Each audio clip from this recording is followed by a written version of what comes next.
APDSC బుద్ధి mind. బుద్ధిని గైరిట్ అనే శాస్త్రవేత్త 3 విధాలుగా తెలియజేశాడు. అది మొదటిది మూర్త బుద్ధి, రెండవది అమూర్త బుద్ధి, మూడవది సామాజిక బుద్ధి. ఈ విధంగా గైరిట్ బుద్ధి 3 విధాలుగా ఉంటాయని తన యొక్క అనుభవాన్ని బట్టి తెలియజేశాడు. మూర్త బుద్ధి యొక్క అర్థం, ఇది గాయక్ లేక యంత్రక్ బుద్ధి అని కూడా అంటారు. అంటే యంత్రాలకి వాటిలో పనిచేసే వాళ్ళు ఎక్కువగా మూర్త బుద్ధి కలిగి ఉంటారని అతను తెలియజేశాడు. అనగా ఫ్యాక్టరీలు, మెకానిక్, ఇంజనీర్లు, వృత్తులు, పరిశ్రమ ఉండేవారు మొదలైన వారు ఈ పనులకు ఇష్టపడేవారు మూర్త బుద్ధి అని అంటారు. తర్వాత అమూర్త బుద్ధి కలవారు. ఈ బుద్ధి సంబంధించిన వారు పుస్తకాల జ్ఞానము వీరికి ఎక్కువగా ఉంటుంది.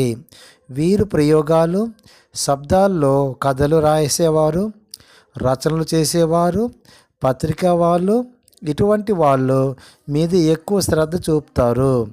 ఈ బుద్ధి కలవారు ఎక్కువగా డాక్టర్లు, వకీళ్ళు, చిత్రకారులు మొదలైన వారుగా ఉంటారు. వీరిని అమూర్త బుద్ధి అని కూడా అంటారు. సామాజిక బుద్ధి. ఈ సామాజిక బుద్ధి అనేవారు, ఈ బుద్ధి కలవారు వ్యక్తి సమాజంలో సమయోజన చేస్తారు. ఈ బుద్ధి కలవారు కలుపుకోరుతనం వీళ్ళలో ఎక్కువగా ఉంటుంది. సామాజిక పనుల్లో ఎక్కువ శ్రద్ధ చూపుతారు. ఇటువంటి వారు బుద్ధి కలవారు మంచి మిత్రులుగా, మంచి వృత్తి కలవారుగా ఉంటారు. ఇటువంటి వారు సామాజిక బుద్ధి అంటారు. ఉదాహరణకి రాజకీయ నాయకులు, వ్యాపారస్తులు, ఇటువంటి వాళ్ళు ఈ యొక్క సామాజిక బుద్ధి కలిగి ఉంటారని శాస్త్రవేత్త తెలియజేసి ఉన్నారు.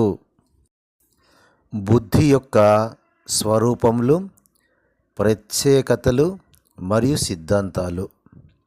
బుద్ధి యొక్క నిర్వచనము. బుద్ధి అనగా పనిచేయడానికి ఒక రీతి పద్ధతి అని వుడ్వర్త్ అనే శాస్త్రవేత్త తెలియజేశాడు. బుద్ధి అనగా రూపం లేనిది, బుద్ధికి రూపం ఉండదు అని, ఆత్మ ఒక స్థిరంగా ఉండదని, పరమేశ్వరుడు భగవంతుడు అని, దీర్ఘ ఆలోచన లేదా తలంపు అని ఒక టర్మన్ అనే శాస్త్రవేత్త తెలియజేశాడు.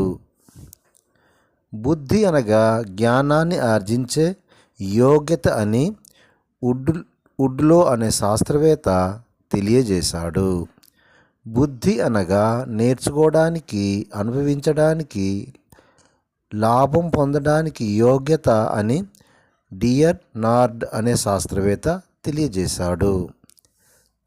హెన్మన్ అనే శాస్త్రవేత్త బుద్ధిలో 2 స్వభావాలు ఉంటాయి, జ్ఞానం యొక్క సామర్థ్యం మరియు అంతర్గతమైన జ్ఞానం అని పలికాడు.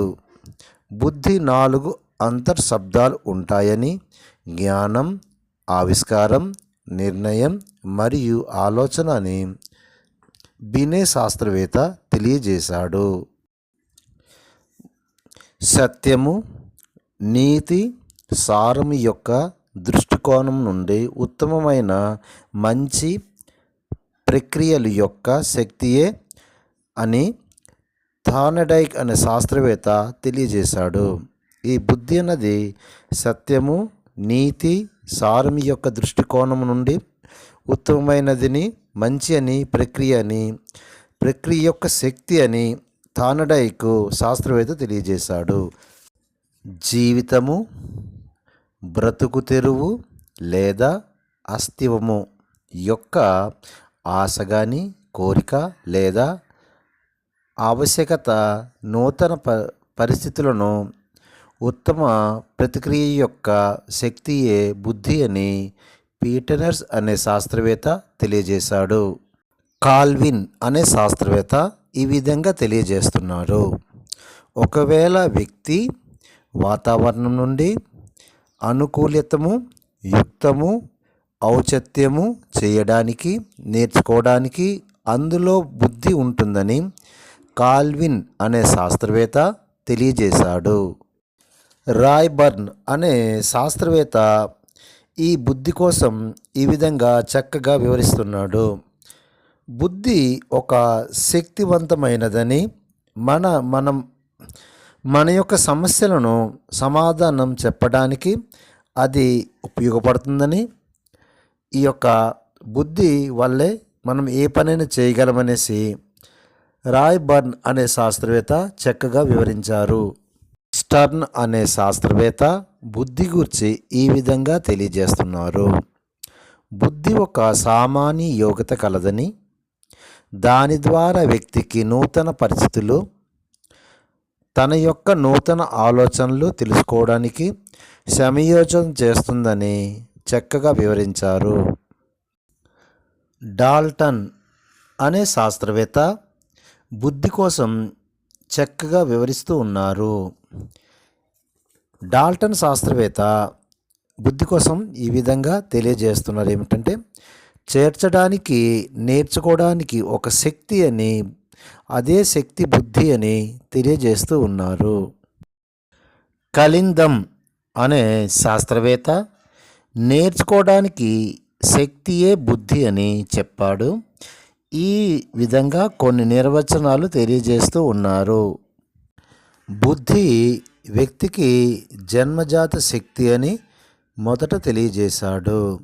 మరియు అతడు వ్యక్తి యొక్క అమూర్త అనగా రూపం లేని, దేహము లేని చింతన యోగ్యతలు ఉంటాయని తెలియజేశారు. వ్యక్తిలో అనేకమైన విభిన్నమైన మాటలు నేర్చుకోవడానికి సహాయపడుతుందని తెలియజేశాడు. వ్యక్తికి అతని యొక్క గతి అనుభవాలు, లాభాలు పొందడానికి ఈ యొక్క యోగ్యత ఉంటుందని తెలియజేశాడు. శక్తి అన్నది కఠినంగా పరిస్థితుల్లో కూడా జటిలమైన సమస్యలని సరళంగా చేయడానికి ఇది ఉపయోగపడుతుందనేసి తెలియజేశాడు. వ్యక్తి యొక్క నూతన పరిస్థితుల్ని సమంజసం చేసుకోవడానికి ఇది ఉపయోగపడుతుందని ఇతడు తెలియజేశాడు. స్టార్న్డైక్ అనుసరించి బుద్ధి 3 విధాలుగా ఉంటాయని తెలియజేశారు. అది మొదటిది అమూర్త బుద్ధి, అది రూపం లేనిది, స్థిరం లేనిది. రెండోది సామాజిక బుద్ధి, అది సమాజంలో ఉపయోగించే పడే బుద్ధి, ఇది యాంత్రిక బుద్ధి, యంత్రాలకు సంబంధించిన వాటిలో పనిచేసే బుద్ధిది. ఈ విధంగా థార్న్డైక్ అనే శాస్త్రవేత్త తెలియజేశాడు. అదే గైరిట్ శాస్త్రవేత్త ఈ విధంగా తెలియజేసి ఉన్నట్టు మీకు తెలియజేస్తున్నాను. ఏమిటంటే, మూర్త బుద్ధి, అమూర్త బుద్ధి, సామాజిక బుద్ధి. అదే థార్న్డైక్ అయితే అమూర్త బుద్ధి, సామాజిక బుద్ధి, యాంత్రిక బుద్ధి అని తెలియజేస్తున్నారు. బుద్ధి శాతము, బుద్ధి లబ్ధి, బుద్ధి ప్రకారము. బుద్ధి కొన్ని ప్రకారాలు ఉంటాయి. 140% ఉన్న బుద్ధి అయితే అధిక ప్రతిభాశాలి బుద్ధి అని అంటారు. 120 నుండి 140 మధ్య కాలంలో బుద్ధి శాతం ఉన్నట్లయితే అతి శ్రేష్ఠ బుద్ధి అని అంటారు. 110 నుండి 120 మధ్య కాలంలో బుద్ధి శాతం ఉంటే అది శ్రేష్ఠ బుద్ధి అని అంటారు. 90 నుండి 110 మధ్యకాలంలో బుద్ధి శాతం ఉన్నట్లయితే సామాన్య బుద్ధి అని అంటారు. 80 నుండి 90 మధ్యకాలంలో బుద్ధి శాతం ఉంటే మంద బుద్ధి అని అంటారు. 70 నుండి 80% బుద్ధి లబ్ధి ఉన్నట్లయితే క్షీణ బుద్ధి అని అంటారు. 70% ఉన్నట్లయితే నిశ్చిత బుద్ధి అని అంటారు. 50 నుండి 70% బుద్ధి ఉన్నట్లయితే అల్ప బుద్ధి అని అంటారు. 20 నుండి 50% మధ్యలో ఉన్నట్లయితే మూర్ఖ బుద్ధి అని అంటారు. 0 నుండి 20% ఉన్నట్లయితే మహామూర్ఖ బుద్ధి అని అంటారు. ఈ విధంగా బుద్ధి లబ్ధ్యం వచ్చి ప్రతి మనిషిలో ఒక్కొక్క విధంగా ఉంటాయి. వుంట్ అనే శాస్త్రవేత్త 1879లో జర్మనీ అనే దేశంలో పియజింగ్ అనే నగరంలో ప్రపంచ మొదట మనోవిజ్ఞాన బుద్ధి ప్రయోగశాలని స్థాపించారు.